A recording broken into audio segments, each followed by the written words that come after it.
Just wait until conspiracy theorists discover they are part of a conspiracy to use conspiracy theorists to spread disinformation via conspiracy theories. Internet meme. The Tower is the 16th card off the tarot deck. Its image is a depiction of a tall tower being struck by a bolt of lightning. The lightning dislodges a crown that has been sat atop the structure, whilst simultaneously setting the building on fire. People leap from windows in terror. Symbolically, the tower is representative of anything we build up and think of as solid, anything we come to depend upon. This could be a career, a relationship, or a worldview. The tower represents our thoughts about that thing more than it does the thing itself. We are so sure of them, we cap them with the crown of truth. The lightning bolt is totally unpredictable, emerging out of nowhere as if being thrown from the realm of the gods. It dislodges the crown, removing our certainty and causing our solid perceptions to burn before us. Conspiracy theories can clearly play this role, acting as a lightning bolt that brings devastation to a previously unquestioned worldview. The fires they set off can reduce all we thought we knew to ash, requiring us to rebuild in some new fashion, hopefully with a more solid foundation. I'll illustrate this with a not atypical, but particularly instructive example. Around 10 years ago, I attended a conference on conspiracy theories, hosted by the British Humanist Association. It was a fascinating event, largely due to the rare opportunity to be in a room with an approximate 50-50 split of people with completely opposing worldviews. I might say more about this another time. For now, however, the relevant part is the conversation I struck up with the man next to me in the lunchtime sandwich queue. He told me how he'd been a completely normal person with a completely conventional mindset until the day he saw a video of the collapse of Building 7. For those that don't know, Building 7 was the third tower to collapse as a result of the 9/11 terror attacks. It did so in spite of not being hit by an aeroplane. Rather, it was struck by falling debris from the other two towers, which initiated office fires, ostensibly leading to its collapse. The nature of that collapse, in addition to the fact it happened at all, have led many to assert it was in fact brought down by pre-planted explosives. Those doing the asserting are not just randoms on the internet either. Many scientists and engineers have weighed in on this topic. I did my best to critically interview one of them, and I'll link to that in the comments box.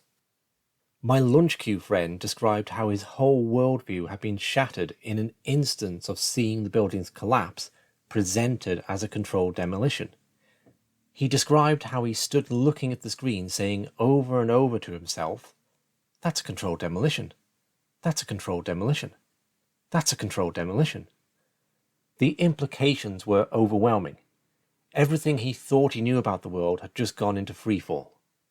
Doubtlessly, if I'd heard him describe his new worldview, the new tower he'd built up, I'd have agreed with him on some things and not on others.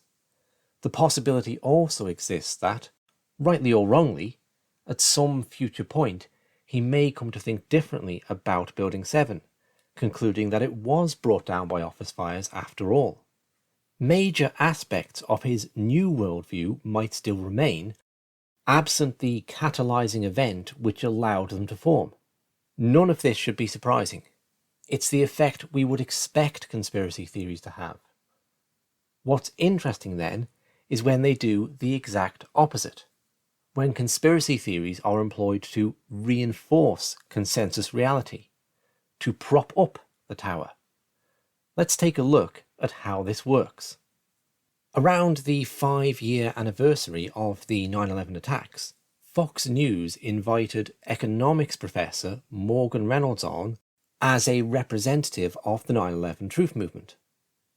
Professor Reynolds is an advocate of the no planes theory of 9/11, essentially stating that no Boeing aircraft crashed at any of the 4 sites that day.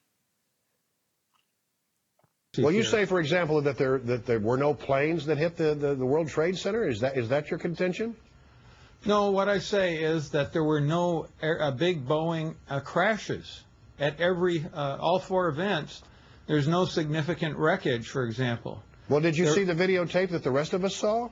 Sure, and I encourage everybody to do a frame-by-frame penetration of the South Tower, and what you will see is a fake, a cartoon display, because an aluminum plane cannot go through a building like the South Tower was, as if it were thin air. Now, let's be generous and acknowledge at least the possibility that Professor Reynolds is correct. After all, I can't prove the planes weren't holograms.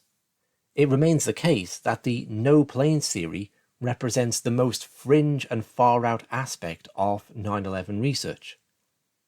I could name 20 people, easily, who would be capable of providing a more grounded and erudite criticism of the US government's account of 9/11, inclusive of the possibility of an inside job.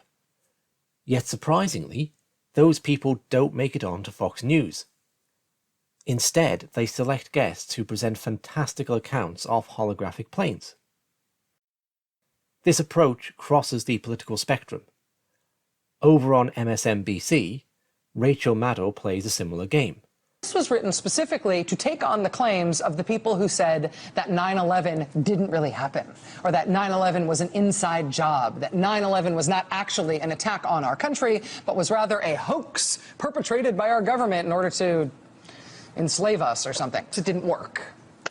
The 9/11 conspiracies have stood up to the facts disproving them. The 9/11 conspiracies have not gone away because they are too ideologically and, I think, emotionally satisfying to the people who espouse them. And so this is how the game is played. When points are raised that bring the foundations of the tower into question, conspiracy theories can be employed as a way of dismissing them through association. To take another mythical metaphor, it is as if the boy who declares the emperor to have no clothes is dismissed because somebody else in the crowd shouts that, in addition to being naked, he is also an aardvark, or a shape-shifting reptilian. It would be wrong to say that this propaganda is only a one-way street, coming only from the top down. Whilst Fox and MSNBC do doubtlessly dupe their viewers, the viewers themselves are often willing dupes. Not wanting to think their governments are capable of evil on such a scale, it is reassuring to have their favoured media outlet inform them that they have tested such claims and found them to be bunk. Given that this dynamic benefits elements within governments, we may speculate as to their role in creating them. For example, as employees of the CIA's Bin Laden tracking unit were protecting 2 of the hijackers on Flight 77 from arrest, then they doubtlessly benefit from conspiracy claims that no plane hit the Pentagon. No plane means no hijackers means no problem. When the people propagating these theories are themselves intelligence agents, as in the case of MI5's David Chandler, for example, we might begin to ask the deeper question. Things that can't be explained away. For example, how does, even if you think that it's a 757 that goes into the Pentagon, how does that get through the Pentagon's automated anti-missile defense system? The only thing that can get through that is someone who knows the code for friendly fire that day. And then in addition to that, of course, there is an 18-foot hole you can see in the facade of the Pentagon before it falls, and the picture's taken before it falls, but no damage consistent with wings or engines. Whilst I focused on the September 11th attacks as an example, this dynamic is of course not limited to them. From 7/7 to the Boston bombings, serious questions about the state's relationship to terror are covered up by conspiracy theory. The most recent example of this is of course COVID-19. Criticism of the government's policy regarding lockdowns, vaccine safety, and compulsory masks can all be avoided by claiming anyone opposed thinks the virus doesn't exist and the excess deaths are due to 5G radiation. Recently, emergency services in the UK have had to deal with a spate of attacks on mobile phone masts, motivated by conspiracy theories linking coronavirus to 5G. It lowers your immunity and runs people down. 5G is a weapon. Hi guys, do you know what you're doing now? You're laying 5G. Yeah. So you know that kills people. The theories range from claims that 5G weakens the body's immune system to the idea that the virus is literally created by 5G.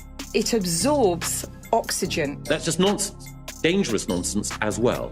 It's not merely an opinion or an interesting conspiracy, it's just bollocks. So, what has 5G got to do with coronavirus? Spoiler alert, absolutely nothing. I do not think the solution to this problem lies in action, but rather recognition.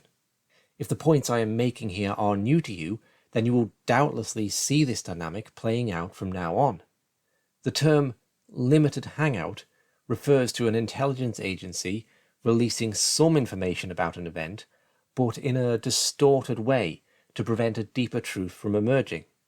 For example, the CIA finally admitting that Frank Olson didn't commit suicide, but had leapt from a hotel window after taking LSD, was a limited hangout to cover the fact they'd had him thrown out of that window.